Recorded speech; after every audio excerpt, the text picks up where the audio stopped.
Kan gitu. Motifnya ya yang bersangkutan ingin mendapatkan barang bukti sebagaimana yang sudah saya sampaikan kemarin. Seorang anggota polisi ikut jadi tersangka dalam kasus pembunuhan ibu dan anak di Subang, Jawa Barat yang terjadi pada 2021 silam. Oknum polisi bernama Ibda Taryono tersebut jadi tersangka atas tuduhan obstruction of justice atau perintangan penyidikan.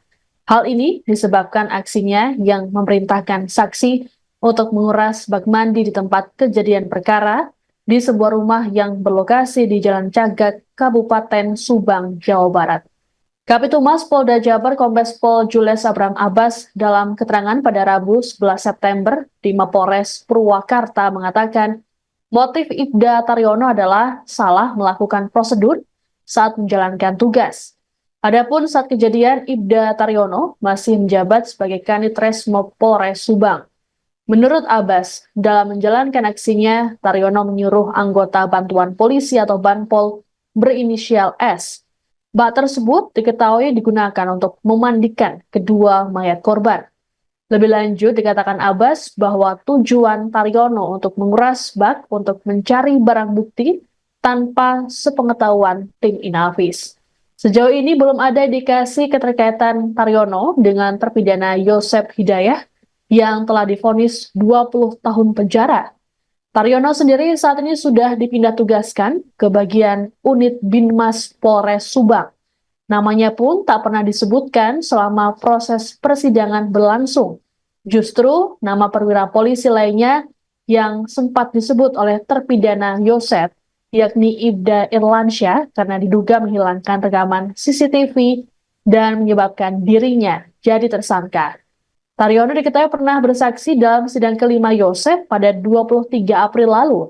Ia menjadi saksi bersama 5 anggota polisi lainnya, yakni Ibtu Karsa, Ibda Irlansyah, Aibda Roni Rahman, Bribka Aceh Solihin, dan Bribtu Dede Hidayat. Namun kala itu, Majelis Hakim Pengadilan Negeri Subang melarang awak media untuk meliput dengan alasan khawatir ada informasi yang bocor.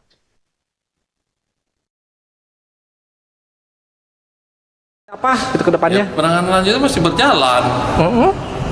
Gitu. Untuk motifnya sendiri dari hasil pemeriksaan sementara dari penyidik terhadap Ibtu T ini seperti apa sih? Kemarin kan sudah saya sampaikan terkait motif yang bersangkutan sendiri. Ya, jadi terkait dengan obstruction of justice yang bersangkutan itu menyuruh saksi untuk membersihkan atau menguras bak mandi. Kan gitu. Motifnya ya yang bersangkutan ingin mendapatkan barang bukti sebagaimana yang sudah saya sampaikan kemarin.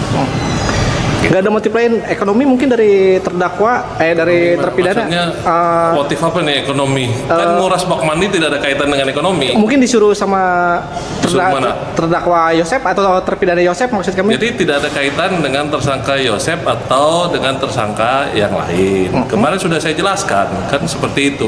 Kita masih proses penyelidikan.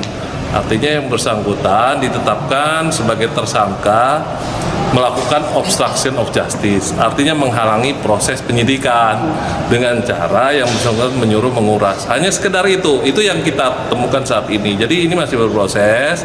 Jadi ya silakan nanti rekan-rekan menunggu ya. Untuk kan ada 2 anggota yang diperiksa kalau nggak salah dan termasuk Pak Ibda Irlan ya yang sekarang di Sukabumi, yang dulu Bimas di Jalan Cagak sendiri. Nah, penanganannya sejauh ini seperti apa sih? Jadi sejauh ini yang kita tangani adalah tersangka T, ya, tersangka T. Kita tetap berprinsip pada asas praduga bersalah. Ini masih berproses. Oke. Berarti untuk saat ini untuk saat ini adalah tersangka T terkait dengan obstruction of justice. Masih aktif berarti, masih dalam penyelidikan, berarti masih bekerja seperti biasa. Prosesnya adalah penyidikan. Penyidikan, ya. Jadi sudah dilakukan proses penyidikan dan kita koordinasi dengan jaksa penuntut umum, ya. Hanya itu saja. Apa itu ke depannya? Download Tribun X sekarang. Menghadirkan lokal menjadi Indonesia.